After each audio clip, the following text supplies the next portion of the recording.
అందరికీ వందనములు. ఈ ఉదయకాలము దేవుని వాక్యాన్ని చదువుకుందాం. మత్తయి సువార్త 5వ అధ్యాయము 9వ వచనం. సమాధానపరచువారు ధన్యులు, వారు దేవుని కుమారులు అనబడుదురు. క్రీస్తునందు ప్రియ సహోదరి సహోదరులారా, ఈ లోకంలో మనం జీవించినటువంటి కాలంలో ఇరు వర్గాల వారు ఏదో ఒక సమస్యను బట్టి వారు గొడవ పడుతూ ఉంటారు.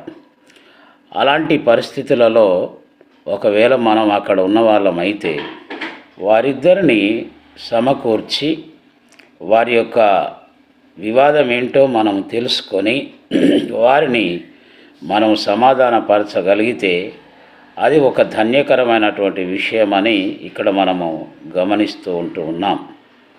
అయితే ప్రభువైన యేసుక్రీస్తుల వారు కూడా మనల్ని సమాధానపరచడానికి ఆయన ఈ లోకానికి వచ్చినట్లుగా మనము గమనించవచ్చు. సమాధానపరచడం అంటే అది నేను అనుకున్నంత సులువైనటువంటి విషయం కాదు అని ఇక్కడ మనము గ్రహించవలసిన వారమై ఉన్నాం. కాబట్టి ఇరు వర్గముల వారిని సముదాయించి వారిద్దరిని ఐక్యపరచడమే వారిని మనం సమాధానపరచడం. వారి వివాదములను మనము వినాలి. విని ఏది న్యాయమో అది వారికి తగినట్లుగా అర్థమయ్యేటట్లుగా మనము చెప్పగలగాలి. అలా మనము చెప్పినప్పుడు వారి ఉభయులను మనం ఏకం చేసి సమాధానపరిచిన వారం అవుతాం. దేవుని కుమారుడుగా మనము పిలువబడాలంటే ఇరు వర్గాల వారిని కూడా మనము సమాధానపరచవలసిన వారమై ఉన్నాం.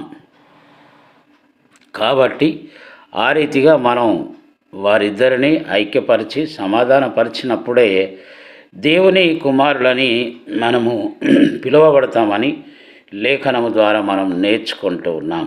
ప్రియమైన సహోదరి సహోదరులారా, ఒకవేళ మనం అలాంటి పరిస్థితికి వెళ్ళినప్పుడు ఇరు వర్గాల వారు మనల్ని దూషించే అటువంటి అవకాశం లేకపోలేదు. అయినను సరే మనం వాటిని సహించాలి, భరించాలి, ఓర్చుకోవాలి. వారిద్దరి క్షేమమును మనము కోరుకునే వారంగా ఉండాలి. అలా ఉండినప్పుడే మనము అనుకున్నటువంటి కార్యమును అక్కడ నెరవేర్చగలుగుతాం. కాబట్టి ఆ రీతిగా మనం ఉభయులను ఏకం చేసేటువంటి పనిలో ముందుకెళ్ళడానికి పరిశుద్ధాత్మ దేవుడు మనకు సహాయము చేయునుగాక.